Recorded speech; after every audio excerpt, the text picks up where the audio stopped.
social media friends, my friends, my guests, friends, and family members, especially the ones that love us and we love you back, and maybe even the ones that, well, let's call it like it is, we don't love as much, but we have to bear with you.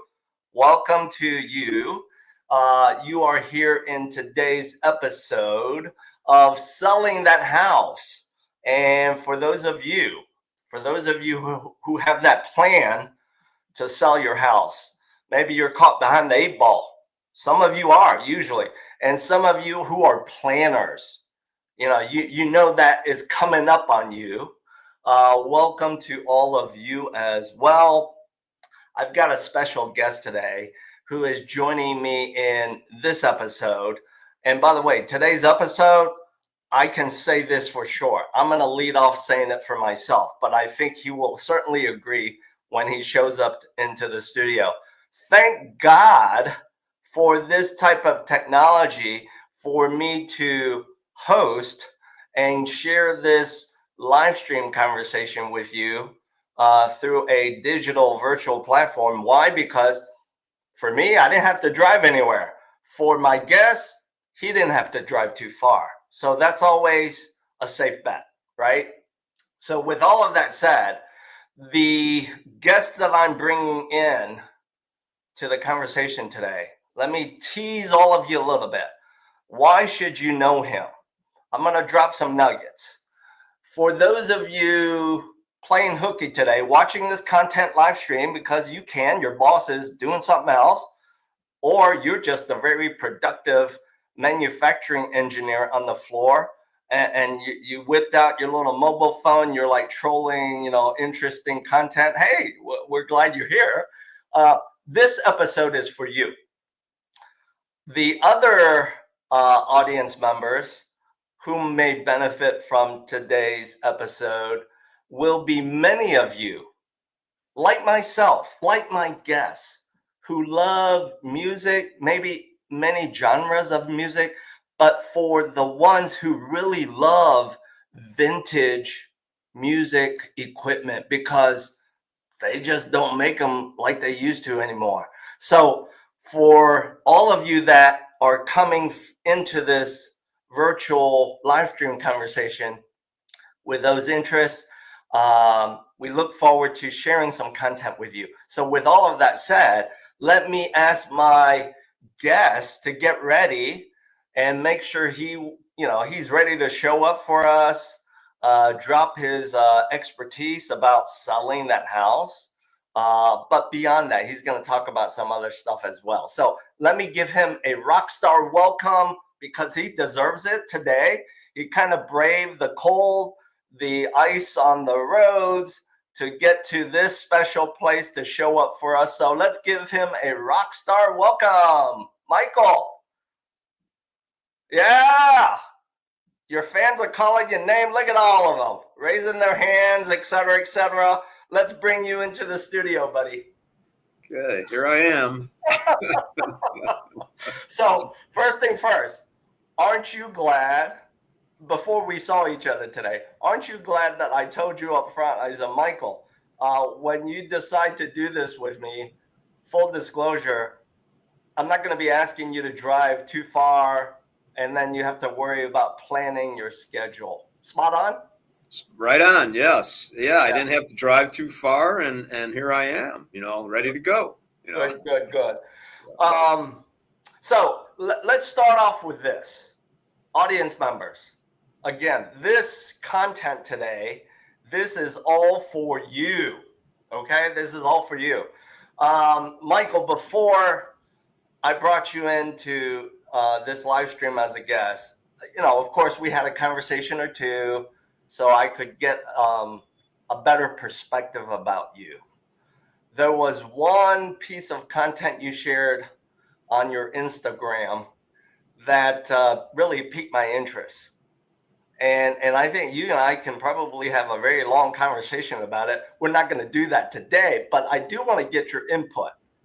And what you talked about and shared in your Instagram was simply the fact that homes are getting smaller. Yes. Yeah. Why is that? Well, I mean, I think that, affordability plays a big role, Okay. people, being able to afford a home, and then, cost of materials. I mean, cost of materials has skyrocketed in the last few years. So homes, a bigger home, of course, you have to buy more materials. And that's kind of why they shrunk down the homes in order to make it more affordable to people buying a new home. Yeah. So I mean, that's kind of your main reason. And in space too. I mean, a lot of these builders, they buy land, and they want to get the most bang for their buck. So I They mean, do. they're smaller lots. You're not getting half acres anymore. You're not getting acres anymore. You're getting like under a quarter acre. And it's so I mean, I think that's the main reason why. So affordability. I mean, people can't afford what they used to. It's Sure. just like there's so much other costs, in your life, college expenses for your children. Yeah. So I mean, it's just, it's the grocery store, cost of food, everything's just went up. So I think, people have learned to live in a smaller house and accommodate, a family of five, you know. So, so what you're saying is shrinkflation is Yeah, for real. We're getting less potato chips in that vacuum seal bag, and homes kind of following suit. absolutely. Yes. Yes. I mean, yeah, and it's like, do we, some of these homes you see, they're 10,000 square feet. Do you really need, 5 bathrooms and 10,000 square feet to live in? You So, know, so if I may, I'm going to chime in now with my 2 cents worth as to why I think homes are getting smaller. Can I tell you why? sure, All sure. right. You and I both know this. When it comes to the purchase of real estate, we'll use the typical John, Jane Doe household. You and I both know usually it's Jane Doe that's calling the shots, right? Absolutely. All right. Yes. Yes. So Michael, could it be that Jane Doe is kind of saying to John without saying it, and that is, honey, I don't want five bathrooms. I don't want to clean that many bathrooms. Right, right. And what do we always say, William? Happy wife, happy life, right? Bingo. There So, you have it. There you have it. Social media friends. If this resonates with you, if you are that Jane Doe who's thinking this, and you're not saying it to John Doe, but you want to, which is, honey, I don't want 5 bathrooms. I don't want to clean that much because John Doe certainly ain't going to help you. Then you are now clear data that supports this Instagram reel that really spoke to me from Michael's perspective as a real estate broker. So Michael, before we forget, for the audience members who don't know you well enough today, but they should know you, talk to us about who you are, what part of greater Chicagoland do you focus on in terms of helping clients get to their next chapter, selling a property, buying a property. well, I came from a corporate world. I was a manufacturing production manager. So I worked with like a team of, probably about 15 people. So I ran, a certain, time, I ran the night shift. So I kind of like learned to, manage people and work as a team. Got it. And I think that, this really helped me, understand, real estate a lot, because, working with a team is important. And, and of course, customer satisfaction, working with your clients and satisfying them, and giving them good results, just like, manufacturing, giving good results, good product. Yep. So, you want to be that person that gives good results and good product and good service to your clients. So Yep. and I do handle a lot of the northwest suburbs. I live in Crystal Lake, so I pretty much travel within a 25-mile radius. So I think that flexibility and but I do like kind of handle like more so Crystal Lake Barrington area, because that's my area where I do a lot of like I'm present. So I Got it. mean, I want people know me. People Yeah. know who I am, and I think that's important with real estate. You have to know, like, and trust who you're working with, and that's me. That's why That's why I'm accomplishing getting to know my community. Yeah. So I mean that's kind of where I'm at with that. Yeah. Yeah, and you have to. I mean, when sellers and buyers are engaging you in a conversation, some of the obvious questions are, what's selling, what's not, what's the average price point. All of that is factual data stuff for sure, and they Right. are important. But you touched upon something that I think is so important, which is you need a local expert to ask the hidden questions. And the hidden questions are usually, so Michael, what's really going on in the Barrington stretches here, Crystal Lake? By the way, Barrington, isn't it usually the homes of, like big homes, a lot of grass? You can raise chickens and horses. Well, Barrington Hills is like that, but South Barrington, you're lucky if the HOA lets you put up a fence to do There this. you go. There So you I go. mean, but knowledge is golden. I mean, That's true. the more you know, and the more you could explain to people, I think that's a golden nugget to where, like, people know what you're talking about, and True. they listen. So I think knowledge is golden. Yeah. And I think what I'm taking away listening to you is, in your previous life as a leader in the business of manufacturing. By the way, audience members, those of you who are employees in the manufacturing business, Michael is part of your tribe, right? So Yes. Yeah. manufacturing's coming back. Manufacturing's coming back, coming strong. So what I think I'm hearing is, with your previous experience, the things that you do and share in common now with helping people with their real estate life event goals is knowing how to communicate with a large audience at the same time, right? It's John and Jane Doe and kids and maybe uncles and aunts, right? That happens. Yes. Yep. Yeah.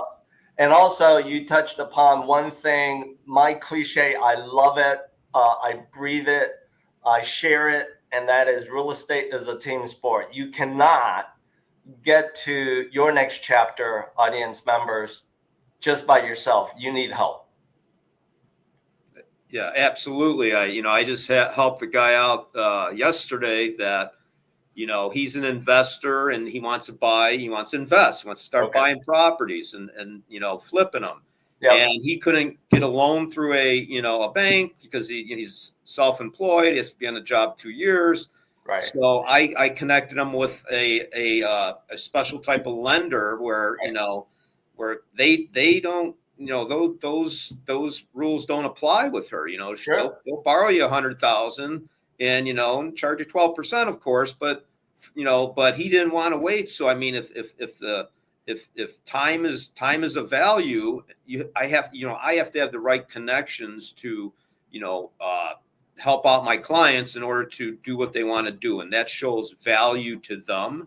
And Yep. that's what I'm all about. I have a lot of people I deal with, as far as like vendors, and when somebody needs something, I have that person to accommodate them, and I think Yeah. that's value. So That is value. So the metaphor, the example I'll drop right now is, audience members, for your real estate life event goals, Michael is not only your head coach, but sometimes he has to play quarterback. And as part of helping you move the ball downstream to score your touchdown, he sometimes has to call some role players off the bench to fulfill a certain need, because they're just better than the other ones on the field. Did I say that correctly? Absolutely. Yes. Yeah. Yeah. You got to know your audience, and you got to know who you're dealing with. And that reflects on you. So if you refer somebody that's going to, not be so, maybe fail at what they're trying, they're trying to accomplish, it's going to reflect on you. So I think having a good team of people is important. Yeah. I think that's key. Yeah. When you're not selling real estate and helping John and Jane Doe's, helping investors fix and flip properties, and maybe even other people start their journey toward real estate. What else do you like spending your time with? I think I know this about you. We share, love of music, but you have a special hobby, and that seems to be something like this. There you Right? go. Yeah. Yeah. What There is you go. this? That's a vintage receiver, and 𝙎𝙚𝙦, I believe that's 8900. Yeah. And so I got into this, vintage music, audio equipment, probably about 4 years ago. I worked at a place to where, I got to meet people that also do this. And Got it. I was invited over to a person's house in Barrington Hills. And when I walked in, he had his two pole barns filled with, vintage audio equipment. It was just like I was in a candy land as a kid, and I'm just like, Wow. yeah. And it was just like, I was amazed, what he had. And, I started getting into it. And, I was, I just, listening to the music, and it's just a different kind of sound. I mean, Yeah. the new technology is great. I'm not going to say it's not. Yeah. But the vintage audio equipment has that like smooth, soft sound. Yeah. And the way they used to build this equipment back then, in order for them to build something now to that capacity, it would cost them 10 times the amount, Yeah. of what it cost them then. Yeah. And with a lot of this audio equipment also is people are selling it now for more than they even paid 20, 30 years ago. Oh my gosh, I mean, really? the value is like 3 to 5 times more than what it cost them. So you're sharing with me your little hidden secret, which is this is a great way to get in front of your audience, because maybe as they're selling off this vintage audio equipment because they've collected it over time, I'm going to make this to be a joke. Maybe they sell it, they take the proceeds, that becomes their big, large down payment or downstroke. Am I right? Absolutely. I mean, yeah. I've built my, I built my audio equipment, just, buying things and having them repaired and selling them, and I built I have a room now. It's probably like, $70,000 worth of, music equipment. And Wow. also I gained from, this is my target audience again. Yeah. I've gained last year, I think I did, 5 or 6 deals with people that I just sold speakers to. There I you did a go. buy sell. I Buy, sold their sell. home and I found them a home. Yeah. So I mean, it's just like getting in front of people, that and with something that you love and enjoy. I think you can't do something and gain business from somebody you don't you're not interested in. That's So right. I mean your target audience is what you love and enjoy. So Yeah. I think that's important, what I do. So Yeah. And I think, the business of real estate, selling and buying of real estate, the tangential avenues to make that a reality, sourcing money, unless you're paying cash, of course, it's very relationship based. You certainly don't want to engage someone that's just a complete robot and have no depth to them, right? right, yes, definitely. Yeah. I have people now that I've done, sold a pair of speakers, sold their home, and found them a home. We go to like Exponent together. It's a big Okay. audio event, and we still hang out. We're like friends now. So Cool. I don't end my relationship just, one time deal, Yeah. I enjoy, I have people, we go out to dinner, we have dinner, to the house, they come over. So, I mean, I think creating that relationship is important, and staying connected is important. Yeah, I hear you. As we wrap up our live stream today, Michael, I also learned this about you. We share this in common together, right? Today's conversation is all about mutual interest, common threads. You and yours are dog parents. Am I correct? Absolutely, yes. We have All a right. dog and 2 cats. Dog and 2 cats. Love it. I got 3 pets as well. Mine are all 3 dogs. So, as part of you and I sharing that common interest, and as we wrap up today's live stream, what advice, either one piece of advice or 2, we'll keep it simple, would you share with other dog parents who are planning to sell their house with pets? What's the best thing they can do for themselves? Well, keep your house, keep the dog clean, because True. and have a plan in place. Have a plan when people come and see your home. You have to have a plan in place, because somebody doesn't want to walk in and be met with like a Great Dane in their face. So I mean, I think that's what what you need to have in place. Just have a plan. Yeah, I'm right there with you. Let me drop my 1 or 2 bits of advice for those of you selling that house. I've gone through that road before. Here's my advice to you. When you may be reaching out to Michael, starting your conversation, starting your journey, benefiting from his help to sell your house, and most likely you might decide to do an open house. Michael is spot on. Clean up. Try to make it as if there's no pets that live in the house, right? The best way to do it is take them out of the house during the open house. And my secret that I'm going to share with you is get someone to watch your dog or cat during that 1 hour, 2 hour. And more importantly, when you are making that move, because Michael has already gotten your home under contract, it's going to flip to the new buyer.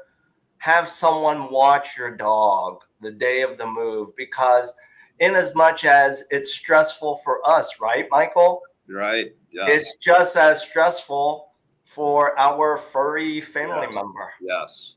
Yes. I'd like to add to that too. When I show homes and we walk in and, some people smell wet dog. I mean, I love dogs. Yeah. But, you got to make sure that, I would say shampoo your carpets, get rid of that smell. Because upon entering a home, first impressions last. True. So, yes. Yeah. And you certainly don't want to alienate the buyers who might be throwing down top dollar offers who don't love pets, right? Right. All right. So as we wrap up today's live stream conversation, I want to say first, thank you, Michael, for showing up on an icy morning, as well as your friends from your previous world in the manufacturing business. See, they're playing hooky today. They're giving you a round of applause. Yeah. As we wrap up, audience members, how can you start a conversation with Michael? It's really easy. There's this thing called Google search. His name is so unique, you can find him. If you can't find him from that, go to Instagram, search for his name that way. You'll see his feed about his vintage audio equipment passion. Or last, if you're that lazy, you don't want to Google search, you want to go to Instagram, just do this. Scan this QR code. I will broker, frog jump, get you into a conversation with my guest, Michael Tanzillo. As we wrap up, I'm going to ask my music posse to play us out. Michael, this is all for you, man. It's your music posse as well. All right. Here we go. Music posse, play us out.